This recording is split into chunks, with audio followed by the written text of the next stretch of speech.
the writing gene. We have a mother-daughter duo with us. Anuja Chauhan was with us for a session yesterday as well. She, of course, has been a best-selling novelist and a very eminent name in the world of advertising before switching to full-time writing.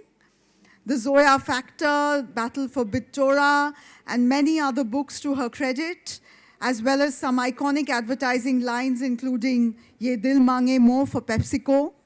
We are particularly delighted today that her daughter, Nayantara Violet Alva, is here with us. Nayantara is a graduate of political science, and she now works in the television and OTT space as a creative producer in Mumbai. She's here today with her very first book, Liberal Hearts, published by Penguin in October last year, which dives deep into the angst and anxieties of Gen Z in India through a witty and accessible form. Please welcome onto stage Anuja Chauhan and Nayantara Violet Alva. In conversation with them is Debanjan Chakrabarti. Debanjan Da, a very well-known face in the Kolkata Literary Meet. He is the director of the Eastern region of the British Council. And I will now hand over to you, Debanjan Da. Hello, can you hear us? All right. Will you just test your microphones once? Just do a quick hello. Is this? Yeah, all good. We are audible. Yeah. Hello and good afternoon and happy Republic Day to everyone present here. It's a huge pleasure and privilege to be in conversation with Anuja and Nayantara. Anuja and I go back a long time, but I'll leave that to Anuja to reveal all the secrets. This session is about writing genres. It is about literary heritage and culture in the family. It's a little bit about privilege. But before we dive into that, let me just kick off with the beautiful post on Instagram that you put, Anuja, about Kolkata Literary Meet. So share that with the audience a little bit. Maybe not everyone is on Instagram, is my assumption. Yeah, I think I just got very emotional that I was coming to Kolkata Literary Meet and that Nayantara was coming here for the very first time, because I actually realized that this is the first ever Lit Fest I got an invite to. And it was so exciting to be asked. And when I did that panel with Malvika that first time, she said, Anuja, is this your first Lit Fest?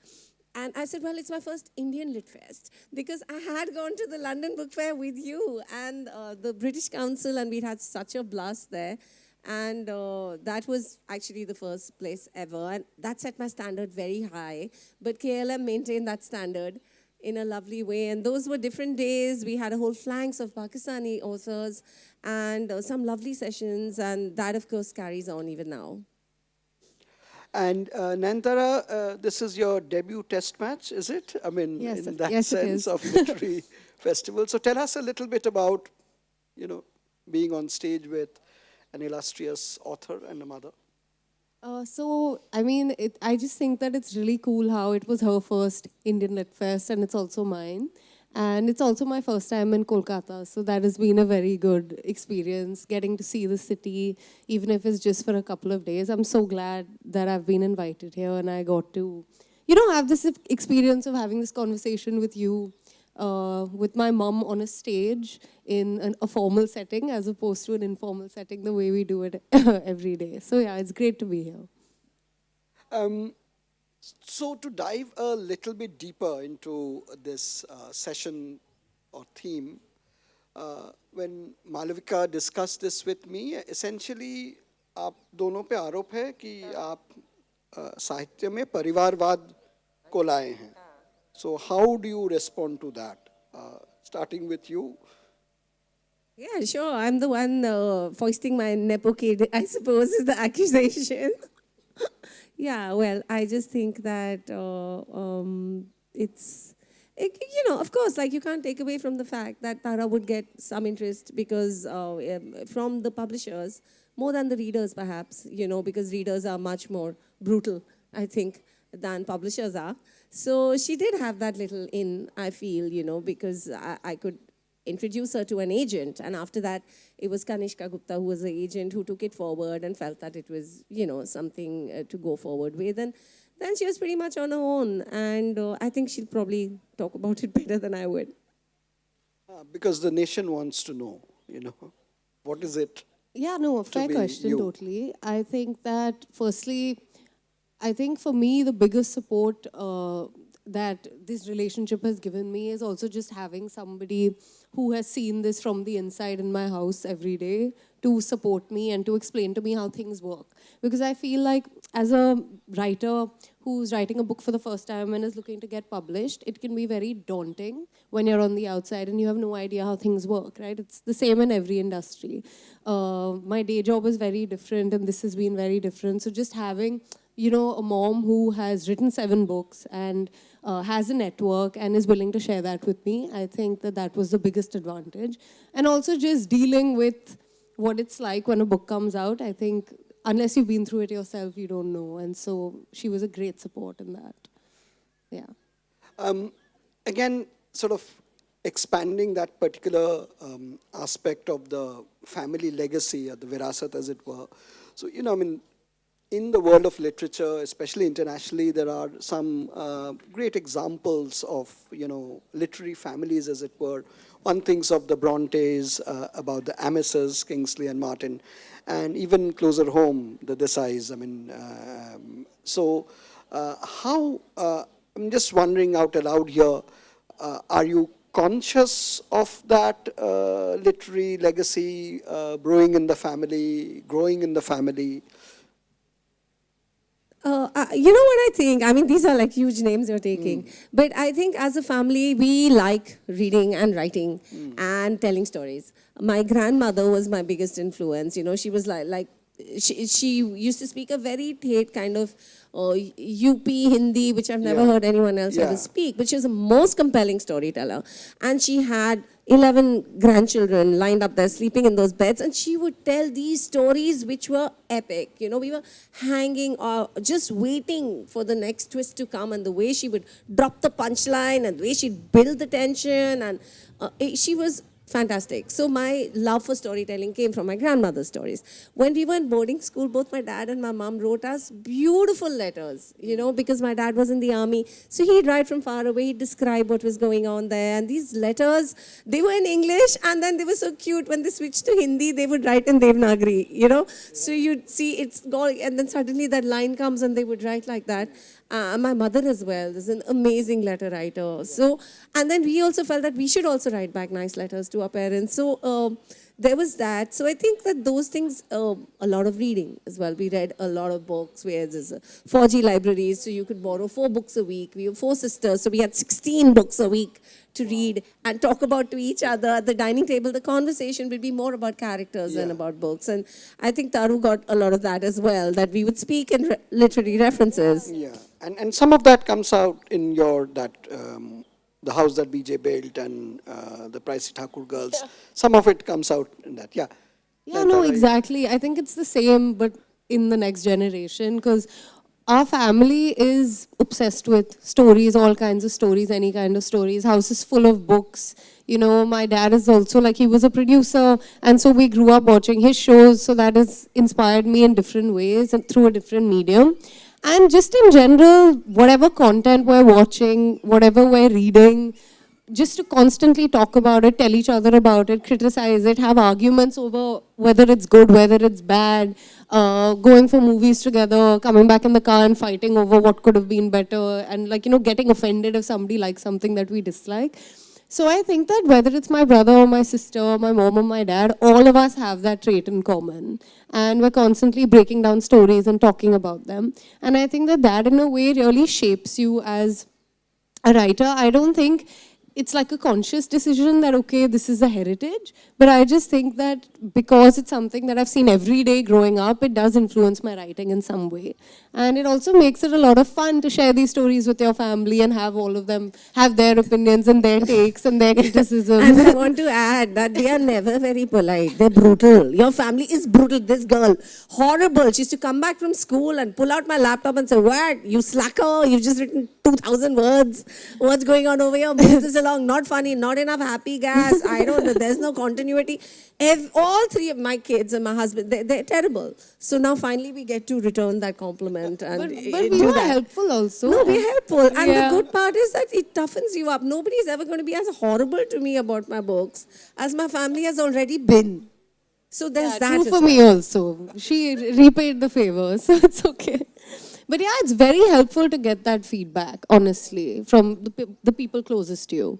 Nayantara, you touched upon something very interesting just now. We were talking about the literary heritage, but your family has also got a lot of creative heritage which is across genres. So, and films are very close. I mean, it's again in the family.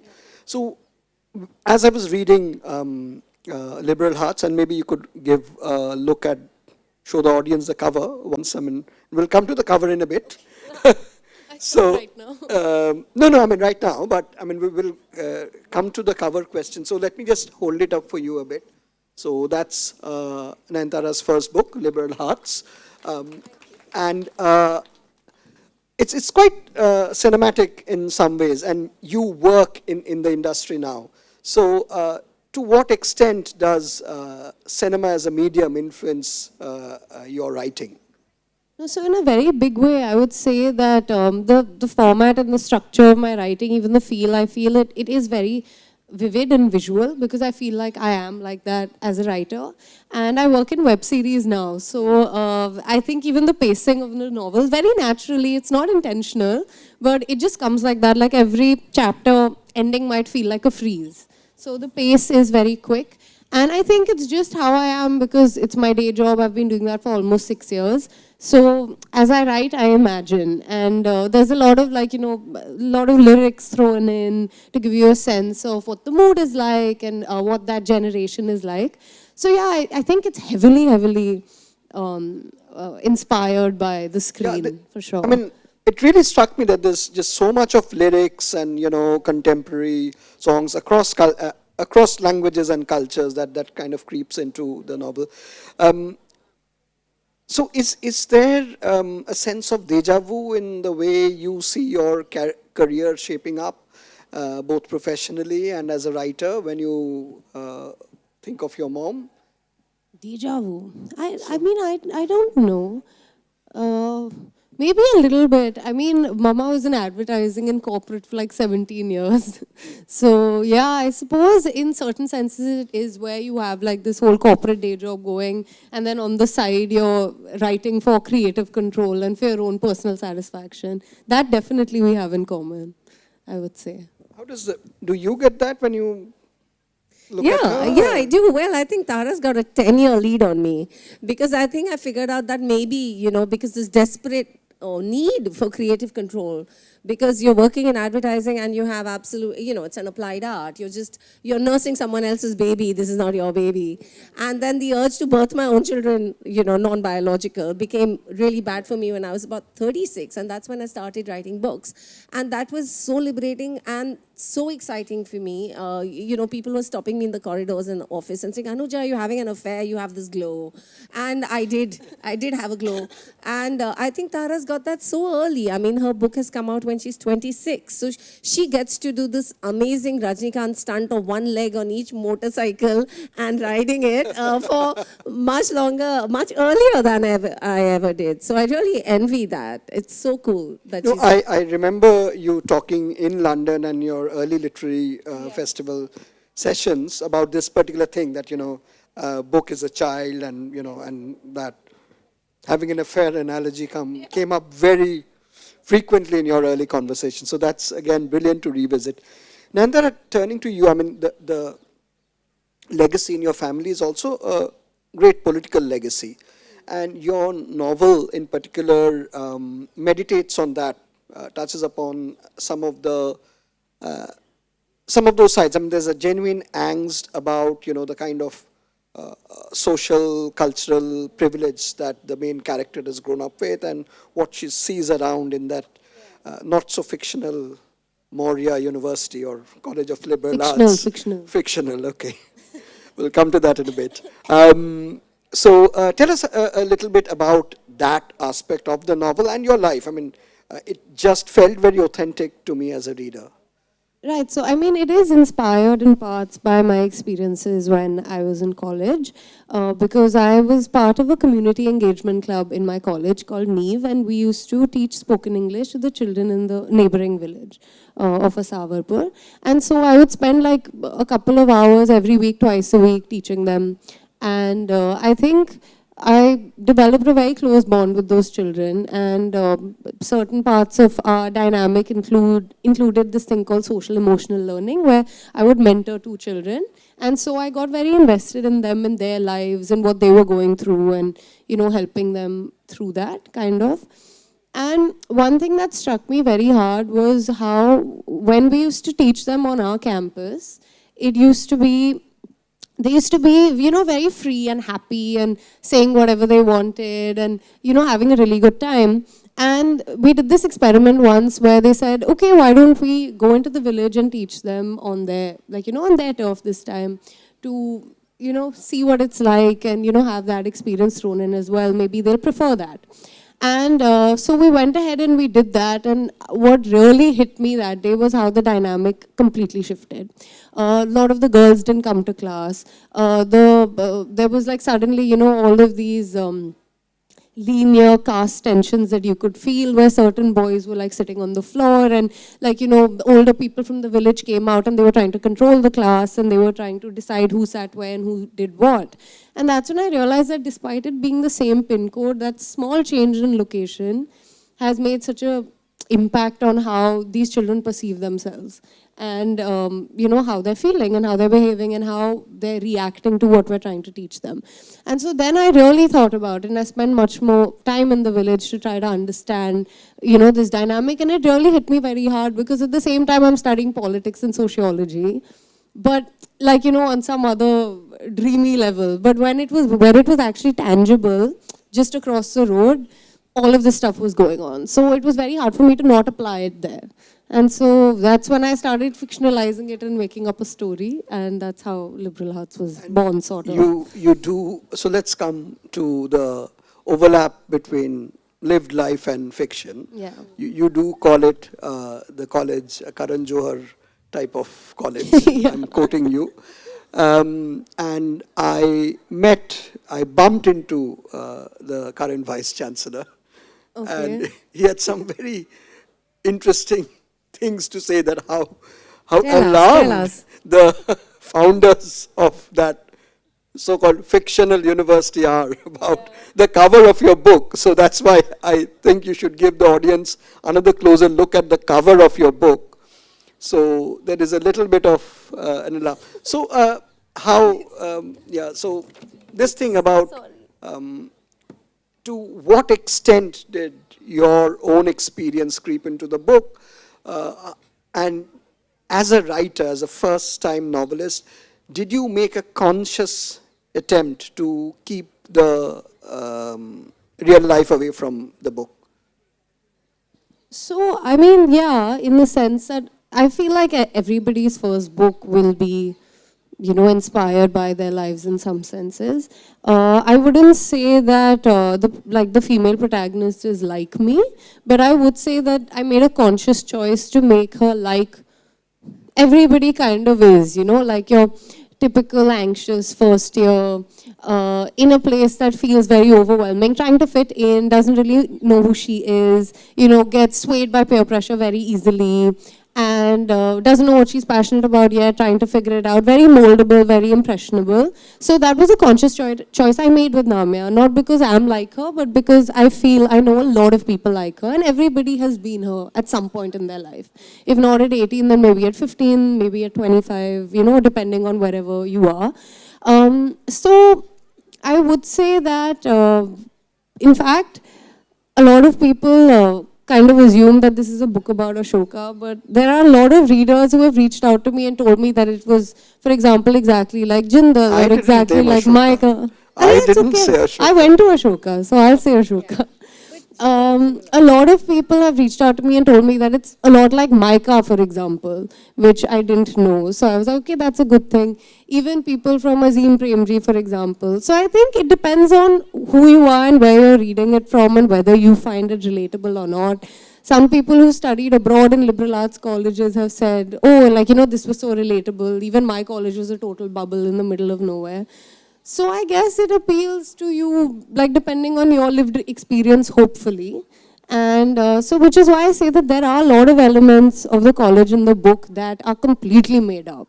So that's why I say it's fictional. No, I think the thing is, I had a sense of deja vu about while reading that. So, and I went to Jadavpur University here, and there is something about campus life, especially if you're on campus as I was, which maps on, across generations. So that's really very relatable about your novel, gives a real voice of authenticity. So I really am enjoying that. I'm sort of 3/4 into it.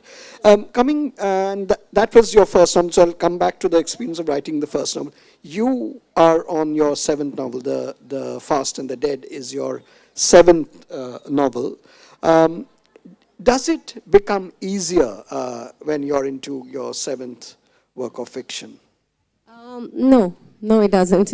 It's again, it's like it's so lovely to be in that heady phase when you're just starting out, and the stakes are so low; they aren't even there.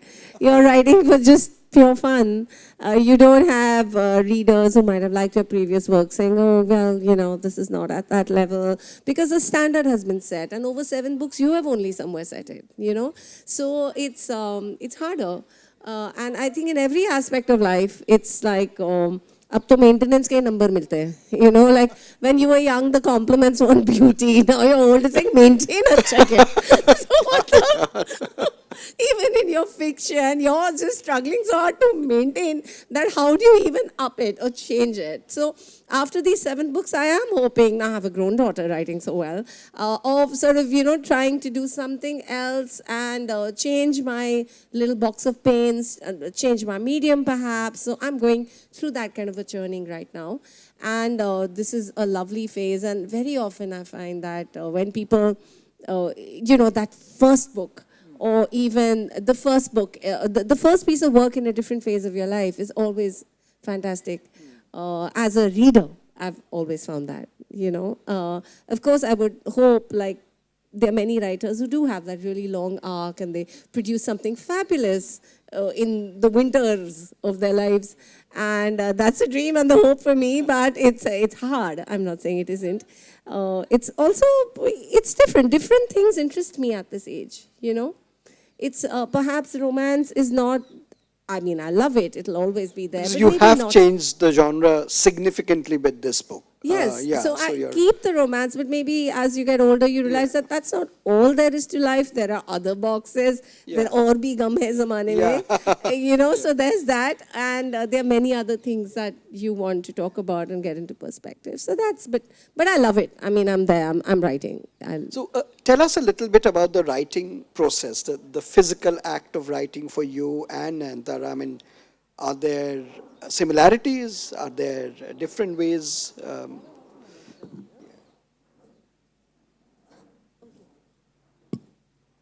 So processes.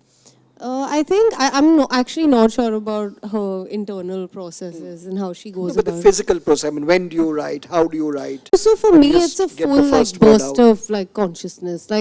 I think what I do is I think about my plot for a very, very long time. For years. I've been thinking I thought about this story since I was 19, I think. And then it stews, and I'm stirring it in my head for a very long time. And then at some point, I just sat down. I was like, okay, I'm going to give this a shot. And then I started writing it. And then, of course, I started structuring it out. And then, compulsively just looking forward to being able to sit down in the evening. I usually write in the night time. And then I can't sleep because I'm just feverishly typing on my laptop. And I have no consistency. It'll be 10,000 words one day, nothing for 1 month. Because, it's like it's a passion project, so there's no pressure. It's like when you feel it, it comes and it really flows well. And then you go back to it later and you edit it. So it really depends on how inspired I am. And it's very fluid. That's my process. Yeah, it's interesting. I think in the beginning it was escapism, pure escapism, getting away from the misery of my 3 small children and my job. So I was writing. And it was now as my life gets better and more peaceful, the writing becomes less seductive as an escape form. So it feels a little more like work. But Nobu Neil said something really interesting in yesterday's panel. And I've been thinking about that, because we were talking about our processes. And he was saying when he gets in there, he doesn't know what the hell is going to come out. He has no idea how these characters will swing, where it'll go. He'll put down some little bright blots, and then you don't know how that ink will spread. Right now, I'm enjoying that. I know a little bit, but I don't know everything. So the fog is intensifying, and you really don't know what it'll throw up, which I think that the hardest thing to do is to surprise yourself, because you know everything So my process has changed in that sense. I still do the same thing of when I get up on writing times, when I'm actively. There's these huge fallow periods where you don't know what you'll write next. But then when you finally identify and then you sit down with it, then you hope to crank out 1,000 words a day. So that's still my hope every day when I get up. But it's not as well thought out as it used to be previously. It's more, let's see where this is going. Yeah. So now that we have spoken about the novels a fair bit, I was wondering if you would like to share snippets from your novels with the audience, and then we would like to go out to the audience for some questions from them as well. But a little bit of reading first. Nayantara, why don't you? Yep, please. Yeah. My phone is going to heat up. Yeah, it's really warm here. Yeah.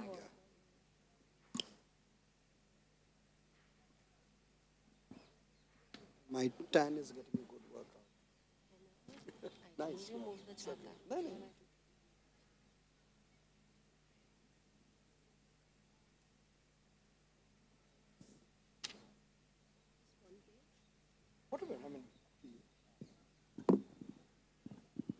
Okay, so I'm just going to read a very random excerpt from page 166 without any background. Give a little bit of background, what's about it. Okay, so this is a scene almost halfway through the book where Namya goes into the village for the first time. And for the first time since the only time she went before. And it's like the second time that she meets Veer. I take a few steps backwards and then turn around to head into the campus. In my panic, I drop my notebook onto the ground, but before I can pick it up, the hyper stray dogs lunge for it at the same time. They must think it's some kind of toy because they start to fight for it, ripping apart a bunch of pages as 2 of them pull at it. "Stop it, you mutts, come back here," I yell out in reprimand, trying to get them to stop. It contains notes from Professor Lahiri's class and a list of questions I prepared for the assignment. But it's too late. A collared, muscular dog grabs the notebook in its horrifying teeth and races away from its competitors towards Devaki and the shop. I begin to chase after it at top speed, yelling "bad dog" again and again. I cross some villagers along the way who seem quite entertained by the theatrics. "Kaju," one of them yells out in Hindi with a smirk in his voice. "Handle Goldie. It seems like she's already turned on a new friend." He laughs and resumes walking on. I nearly trip but try to compose myself when Devaki looks at me. I brush my hair back, trying to play it casual. My eyes shift to the dog, who is calmer now, satiated by its achievement. It has brought me outside the store, where Veer stands behind the counter, holding my ripped notebook like an award, looking at me with an indecipherable expression on his face. There is a long and uncomfortable silence as he and I maintain the most awkward eye contact I've had in my entire life. Devaki stands there in silence, presumably watching us. Veer leans across the counter, he licks his dry lips and pushes his hair back.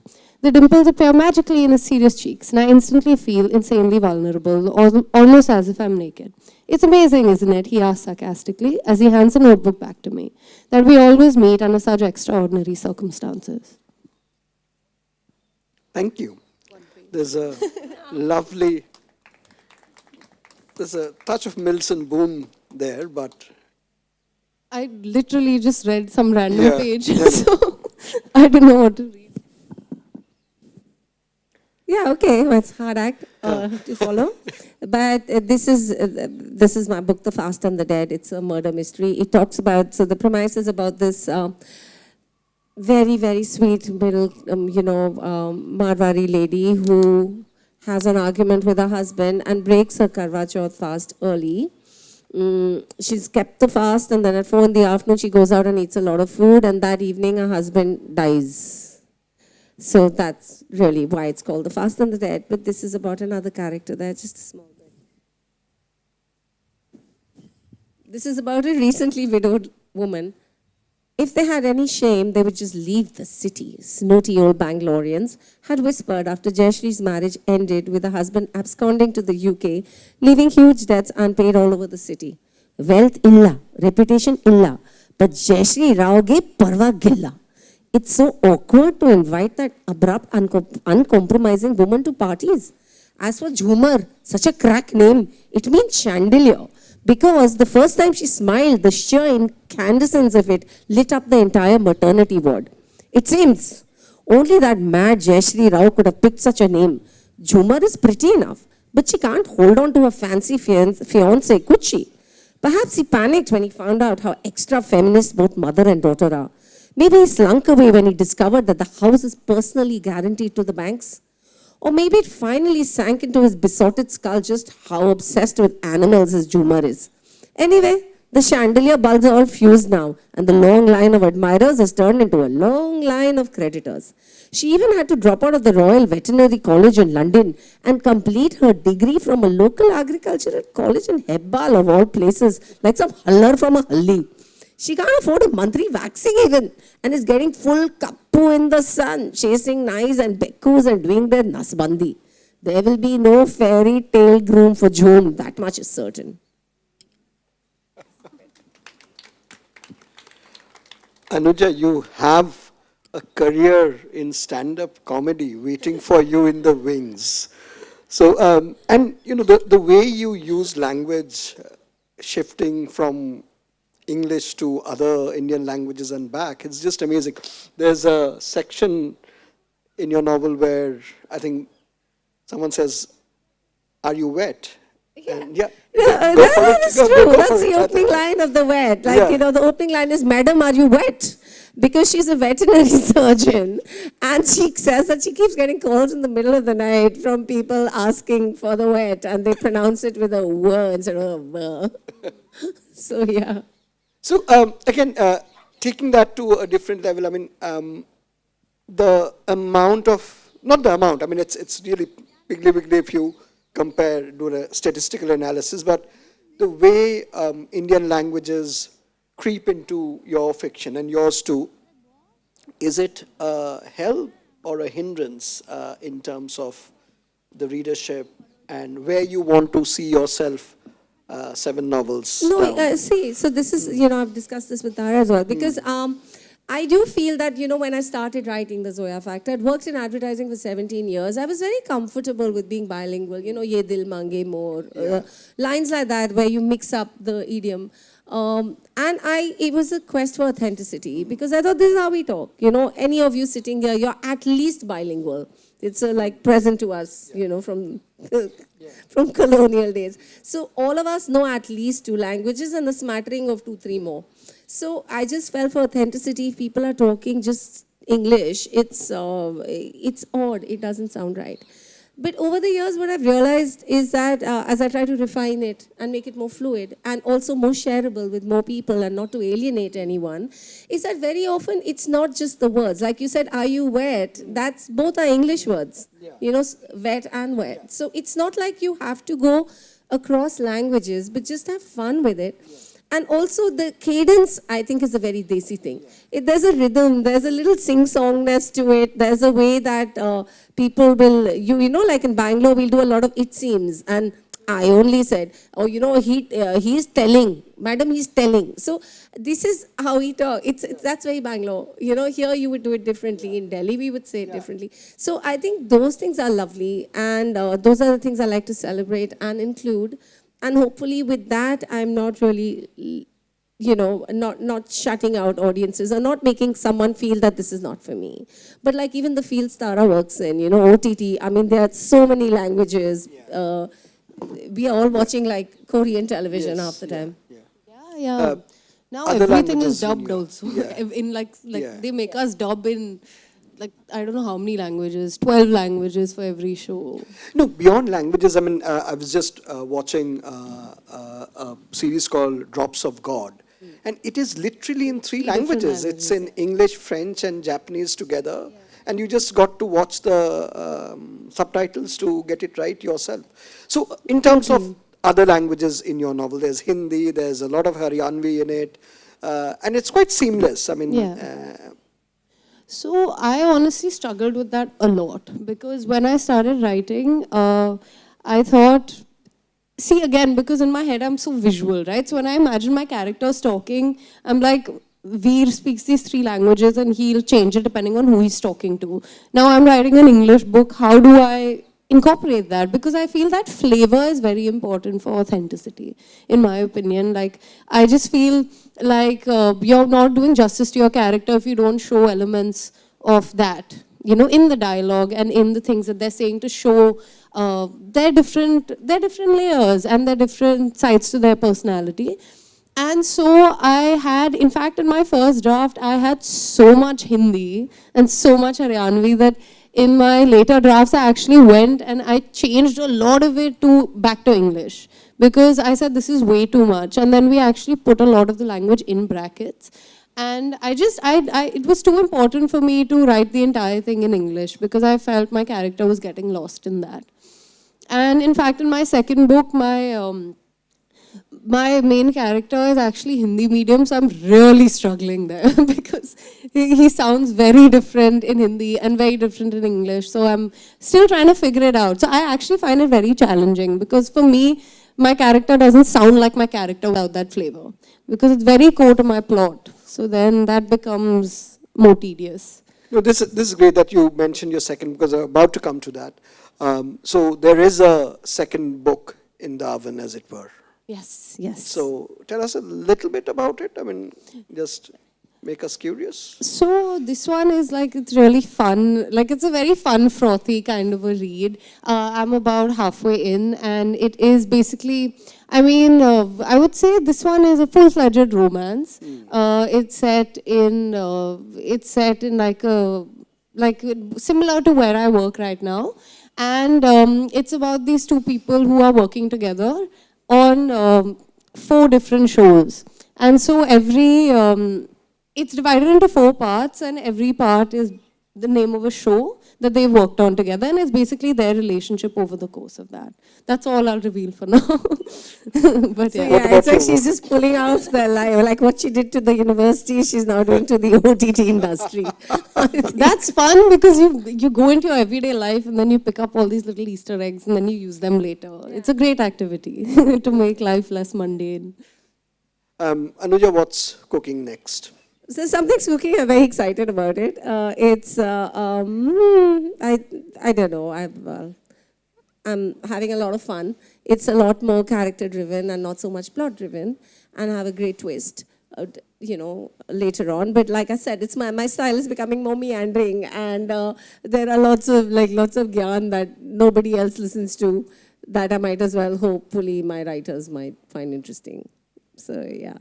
So with that, we would like to go out to the audience. Any questions from the audience? Yes, there's a hand up. Showman, is that you? Yes, okay. Sorry, there's a lot of sun on my eyes. So. Yeah, my question is to Anuja, the Chauhan girl I always know. Ma'am, my question is, when a literary legacy passes like this, as I can see one on the stage, then as a mother, what makes you most scared? Her success or her failure? Oh, what a question. Well, I object to the word passes. It's not passing. It is spreading. So, well, and as it's spreading, there's absolutely nothing to say further. But I mean, is there an element of anxiety? I Yeah, well, I mean, you're anxious for her and protective, and you know that there are these one-star reviews that may come up, or, people might just attack you for 30 other reasons besides your writing. And which is really where it should come from. So sometimes I think I can help her a little in trying to decode what is good, constructive feedback and should be taken on board, and she's being too sensitive. And some things she said, Tara, this is just a vicious attack, from an unhappy person, and just leave it, So there's, it's kind of like how people talk about trolling nowadays, There's that. And it's good, to have, as it is, my kids are competing with me in every aspect of my life, not just writing. So I'm very used to that. What? They run faster than me. Everybody laughs when I walk to the gym and say, Mama, what are you doing? So in any case. But your response to that question about anxiety of influence? It's just a supplement to my earlier question. I mean, what will exactly make you sad tomorrow if your daughter or son beat you in the jingle making or in the fiction writing? I'll be happy with all their successes. I get to sit, put my feet up and expect silk sarees and, fancy presents. I'm very happy with that. So we are expecting to have more ye dil mange more kind of things. Absolutely. Yes? Okay, right. Yeah, sure. Hello. I just want to know. Sorry, we can't see you. Where are you? Right, okay. Thanks. As a writer and as a mother, did you consciously encourage her to write, or she took it up on her own? So we may have different memories of this. I don't know, because Tara, I think, was very she's secretive. I didn't know she was writing. Oh. I do know that when she was 12 and 13 and I was very angry with me and lots of other people in her life and had lots of stuff going on, she was journaling like a crazy person. So I do know she was writing a diary forever. But she's much better equipped to tell you. Oh yeah, she didn't know that I was writing for a long time. I think I was 60,000 words in when I told her about it. And I had stopped writing. And then she told me, then she asked me, I think I was having a very low day. And then I told her that I've been writing something, it makes me feel better, but I've stopped now. And then she told me, do you want me to read it? Like, if there's maybe, it'll get you going again if somebody interacts with it and discusses it with you. And then she read it and she gave me such good feedback that I got so excited that I actually went back to write again. So that was the first time you read it, yeah. Yeah, well, I do have lots of little writers in my office, like in my work life. There were lots of kids that I trained, and they were, they started off and they all, so there's that. I wasn't cruel. No, she really, when her feedback is negative, then she says it very sharply and harshly, but she also gives fantastic feedback, and helps you make things way better and tells it like it is, which I think everybody needs to hear. I think generally it's a good thing to have, be open to feedback. Very good thing to have. I find many writers, and not just writers of novels, but in advertising as well, the kids come in with so much attitude, so low, you could hear a little more. Well, that's just me going into, mode, but yeah. One last question, I think. One last question, yeah. Thank you. Yeah, hi. So you said that the book is like a baby, right?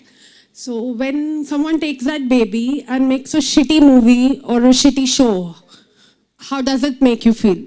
Well, if I've been paid really well, it sort of makes up for it.